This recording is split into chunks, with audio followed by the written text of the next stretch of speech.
His name is Herbert Kruitbosch, and he is one of the members of our team on the field lab, and he is really doing the work as a data scientist in this project. So, floor is yours. Yeah, so thank you. Oh, wow, that's loud.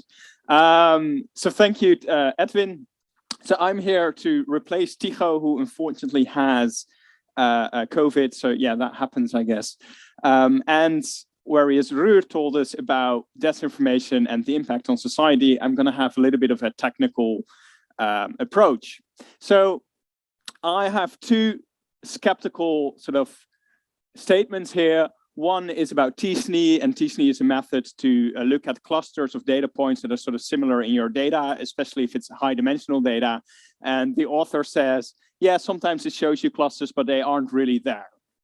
So it's a skepticism. And the other skepticism is about, it's in Dutch, sorry for the English people, it's about the, or the non-Dutch people, it's about the COVID vaccine. And roughly it says that there's electronics, like this glassy structure in there to control us. So obviously there's many different opinions about what's truth and what's not truth, but this is a hard boundary to set, and as Edwin said, as Ruud also said, it's not our intention to classify one or the other as fake or not fake. It's just a way to investigate what's in the data and what narratives are there. So why is this important? Well, if you do look at fact-checking organizations, and in this case, I'm talking about factcheck.org, and you would match those with tweets that are around there. It turns out by this research that false news, according to factcheck.org, spreads way faster than true news. So the top 1% reaches between 1,000 and 100,000 people in case of fake news, whereas the truth rarely reaches 1,000 people. So this is an interesting research, and it's interesting to figure out, like, well, if this is the case, obviously fake news is sort of dominating what people are reading. Maybe not what they are thinking, but at least what they are reading about or what they're getting shown. So one way to do this is to investigate the particular tweets that you have.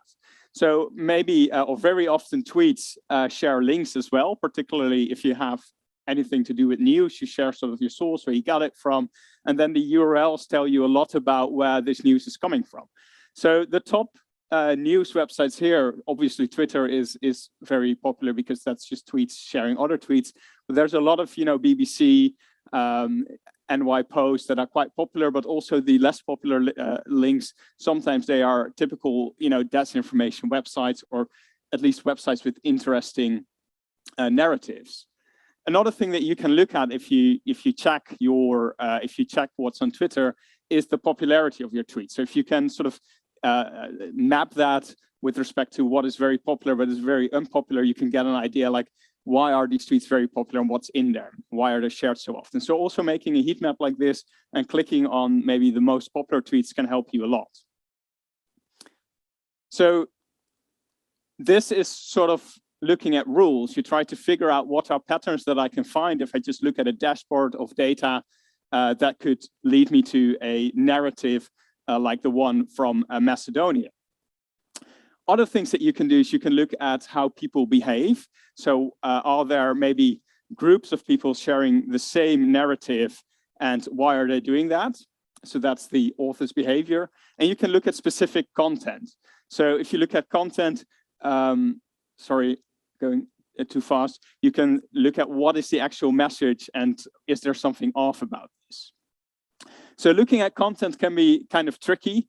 In the past, when computers try to understand text, the best they could do is look at words, and if there's a particular word in there, that tells you something about that tweet maybe. But for example, if you have tweets about Zelensky, that doesn't tell you enough, because if there's Zelensky in there, is it pro-Russian? Is it pro-Ukrainian? Is it pro-no-fly zone? Is it not pro-no-fly zone? All these kind of things, you can't really figure that out. You just know the topic, but not the stance, which is kind of relevant if you want to figure out narratives. So in order to get a better idea of these narratives, we try to figure out the tone of these messages. So is there some type of is there some type of poor sentiment, or is there hate speech in there? Are slurs being used? But maybe also, is this title clickbait? Is it something like 7 ways to protect yourself from nuclear war or something? Something that you typically click and then the information is not really what you would expect. It's more like a propaganda just to get your attention. And then the other one is actually looking at the particular topic. So you could figure out if there's echo chambers with particular narratives. For example, Ukraine wants, or Zelensky wants, a no-fly zone for reason X, Y, Z. That could be a narrative, and you can have stances like, are you pro or against this? So if we want to model this, we have kind of, sort of mathematically speaking, quite different functions that we need to make. So if you want to figure out about hate speech, that's just a model that you ideally give a tweet and tells you yes or no, this is hate speech. If you want to talk about echo chambers, what you have is you have a bunch of tweets and you want to figure out groups or clusters in those tweets that have the same narrative and that people might be, bouncing around against.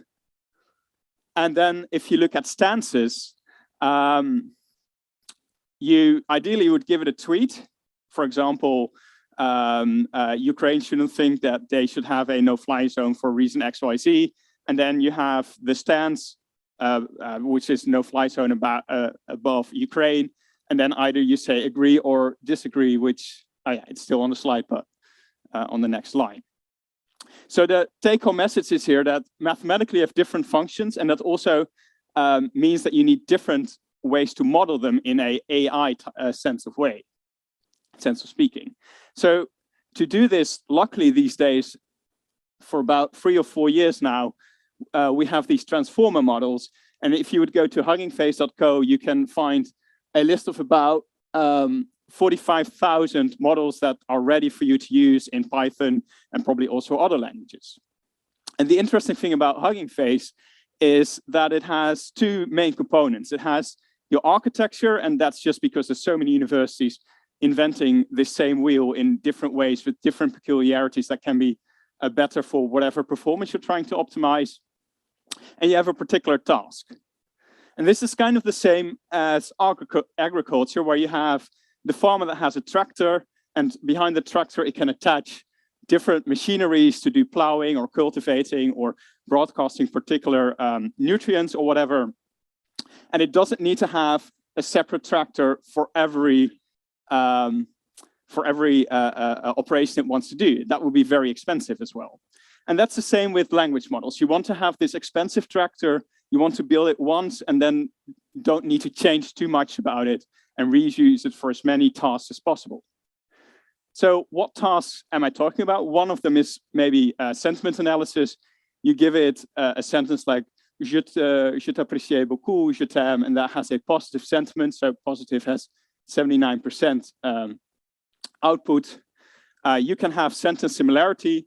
So maybe you have that is a happy person, and then you have several sentences that are quite similar, but not as much. So today's very sunny is quite different, still has 75% similarity, but that is a very happy person has very high similarity, like 98%.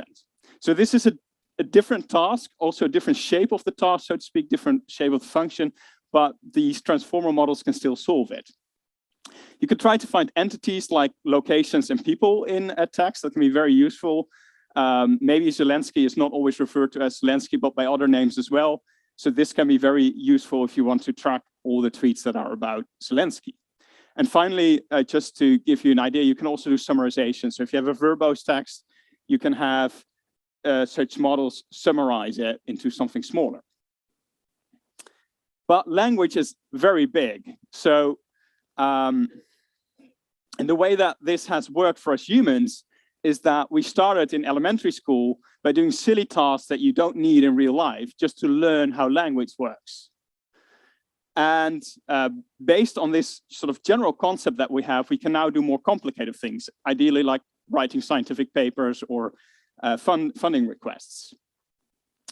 So this is not too different from how transformers work. This big tractor thing, this architecture, initially is trained on a silly task that's not relevant at all, other than just training your model to learn it, to teach it about language.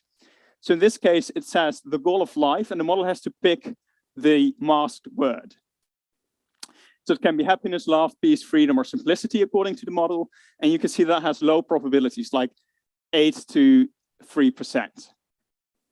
So the model isn't at all sure what the word should be there. That makes sense. It's an ill-defined task. Sentence could end with whatever you like. But by doing so, it learns how this masked word relates to all the other words in this sentence. And it teaches you how to, or it teaches the model how to understand language. And that makes it easier to learn a more specific task later on, similar to the elementary school and writing scientific papers or writing emails to your coworkers. So we have applied such transformer models to try to cluster the amount of tweets, because you have to imagine Twitter, there are currently about 6,000 tweets being sent per second. So that's immense. You obviously can't check them even if you look within one topic, it's massive. So what you want, and this is still kind of a puppy example we are working on, but one of the things at least we want is we want to try to figure out if we can find and we can group together entire groups of tweets that are, for example, about Siert van Linden, which is currently a hot topic in the Netherlands, or maybe World Economic Forum, or this Bilderberg and Zelensky narrative that there is. So another nice thing that you can see is that these word clouds that we have here, they are actually the named entities, as they are called, so the locations and the people and the organizations that have been detected in the tweets that are behind them. So that's also like a visualization technique. You can quickly see what 7 or 10 tweets are about. Ideally, we would have these numbers rise, so not just 20 or 7 or 5 posts, but like a bigger group of tweets that are about the same topic. So that was my talk. I would like to ask you if you have any questions or remarks. Thank you, Herbert. You're the first person to talk about artificial intelligence without mentioning it. Well, there are many people talking about statistics and code artificial intelligence. So, questions? So I was intrigued when I looked at your masking, the various ways you try to process speech. It took me back to conversations with people who were designing Google's language systems in the sort of early decades before they took their very modern form. And Google was very adamantly against the use of sort of syntactic pre-processing. There are reasons for it, reasons I didn't agree with at the time, and they also seemed like things that were remediable. Their premise was that things like the sort of rewrite systems that we use to think about syntax encode human prior prejudice, and if you put them in, you're corrupting the pure data. We should just work with 2 grams, 3 grams, 4 grams, and overwhelm the problem with volume. But at the time, I remember thinking, the whole point of non-parametric learning systems is that they're supposed to be able to discover patterns and then use them probabilistically or revise them if they're violated. And presumably they should be able to discover grammar and then use it for efficiencies to the extent that it improves the performance of the system. So I was curious, because we're now in the age of non-parametric learning of everything, how much of this you think about doing in maybe a hands-off way, where you say we just give it instances and we intend to use patterns, but we want to let it learn what the patterns are, that something is a mask, that something is a syntactic form, that there are lexical categories or semantic categories or other things like that. From the bit you said and the fact that I'm not in this area, I have no way to understand sort of where you are in this space and how many ways you think about this problem. Okay, thank you for the off. Transformers is not my work. I'm not sure if you implied that, but that is research that started at Google actually. So I want to be very clear about that. They are the state of the art though. If I understand correctly, you would want to have sort of a universal natural language processing model that can solve any tasks without too much specific training data, or is that not your question? Something in that direction, not presuming success, but saying that there are a lot of patterns that should be robustly discoverable and there's no reason to not let them be discovered. So this duality that you have with the transformer model, where you have the architecture and a particular task. So the current state of the art says that this task is very rigid. So if that specific task is trained to do sentiment analysis, it doesn't transfer to a task that has to find names in a piece of text or do summarization. So that is quite rigid. But the bottom part, which is the actual architecture, that is being trained by this fill mask task, that is supposed to learn grammatical constructs within language. So what you say that you have n-grams and you attach a particular n-gram to a positive, like a sequence of words is an n-gram, by the way. If you attach that to positive or negative sentiment, that is more abstractly represented by the transformer, because it can learn about grammatical constructs, and particularly with the fill mask, it can learn what other words in this tweet are relevantly related to that particular mask. So it can learn those patterns. That is true. But ultimately, you need to have a specific task, and you can't transfer that from that to another task.